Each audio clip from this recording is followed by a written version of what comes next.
Types of industrial organisation and the objectives. कितनी तरीके की इंडस्ट्रियल ऑर्गेनाइजेशंस होती हैं और उनके क्या क्या ऑब्जेक्टिव्स होते हैं। सबसे पहला,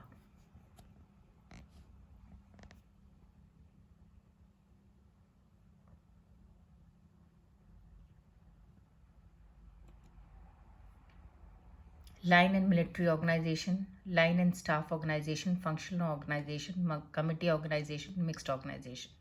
सबसे पहले हम लाइन एंड मिलिट्री ऑर्गेनाइजेशन को डिस्कस करेंगे कि लाइन और मिलिट्री ऑर्गेनाइजेशन किस तरीके का होता है।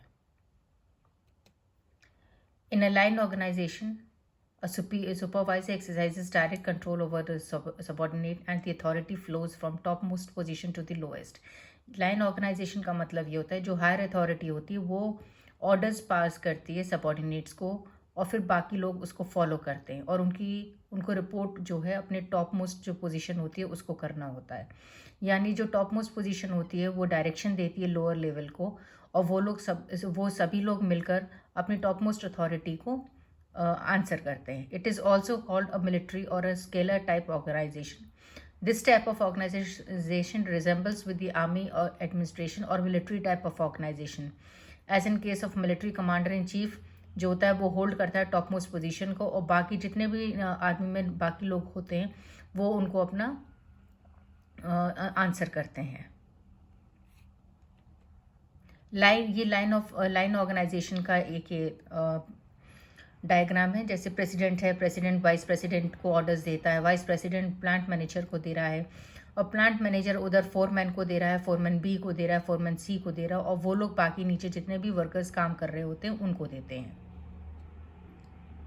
लाइन स्टाफ ऑर्गेनाइजेशन का जो मेन मोटो होता है वो ये होता है कि किसी भी तरीके से गोल्स को अचीव करना है अपने बाकी स्टाफ के द्वारा और वो फ्लेक्सिबल होता है। जैसे कोई भी स्ट्रक्चर है तो उसमें जो भी ऑर्डर्स दिए जा रहे हैं बाकी स्टाफ को वो अपनी ड्यूटीज़ को ओबे करते हुए अपने हायर अथॉरिटी को रिपोर्ट करते हैं। ये भी एक डायग्राम है लाइन ऑफ स्टाफ ऑर्गेनाइजेशन का।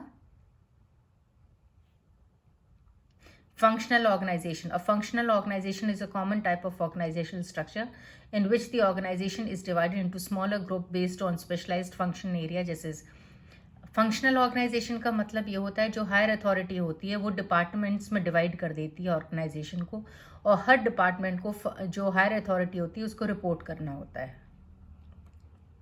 फंक्शनल ऑर्गेनाइजेशन का ये एक स्ट्रक्चर है। जैसे चीफ एग्जीक्यूटिव जो है वो ऑर्डर्स देता है प्रोडक्ट मैनेजर को, पर्सनल मैनेजर को, मार्केटिंग मैनेजर को, फिनेंस मैनेजर को और ये लोग अपने हायर अथॉरिटी को रिपोर्ट करते हैं। कमिटी ऑर्गेनाइजेशन का मतलब ये होता है कि कुछ लोग मिलकर एक ऑर्गेनाइजेशन तैयार करते हैं जिसका पर्पस होता है कि वो अपने प्रॉब्लम्स जो कॉमन प्रॉब्लम्स होती हैं सोसाइटी की उनका सोल्यूशन निकाल सके। The line people are given opportunities to discuss their problems in the committee. The committee organizational structure is not like line or functional organization but is similar to staff organization. यानी group जो होता है, एक group of people जो होता है, एक जो 5 से 6 लोगों का या उससे ज़्यादा लोगों का ग्रुप हो सकता है, वो जो कॉमन प्रॉब्लम्स होती हैं सोसाइटी की उनका सोल्यूशन निकालने के लिए एक कमेटी बनाई जाती है और वो कमेटी उसी चीज़ पे काम करती है ताकि जिस वजह से वो कमेटी बनाई गई है उसका सोल्यूशन निकाल सकें। ये कमेटी ऑर्गेनाइजेशन का एक स्ट्रक्चर है। जैसे फाइनेंस कमेटी है, बोर्ड ऑफ डायरेक्टर्स हैं, एग्जीक्यूटिव कमेटी है, परचेज कमेटी है, जनरल मैनेजर है, प्रमोशन कमेटी है। अलग अलग तरीके के जो ऑर्गेनाइजेशन होते हैं, अलग अलग तरीके की जो कमिटीज़ बनाई जाती हैं ऑर्गेनाइजेशन का के अंदर, उनका पर्पस अपनी प्रॉब्लम्स को सोल्यूशन निकालना होता है। Mixed organization. An organizational structure in which the skilled employees often work in more than one department or on different assignments across the department is known as mixed structure. Root and Vizutibhan 1992. In this structure, an employee has to report to 2 managers at the same time. यानी कि ये mixed organisation होती है, mix तरीके का structure होता है। इसमें 2 से ज़्यादा लोगों को रिपोर्ट करना होता है एक ही टाइम में। ये देखिए, प्रेसिडेंट है, नीचे प्रोजेक्ट एम है, फाइनेंस है, इंजीनियरिंग है, प्रोजेक्ट एन है।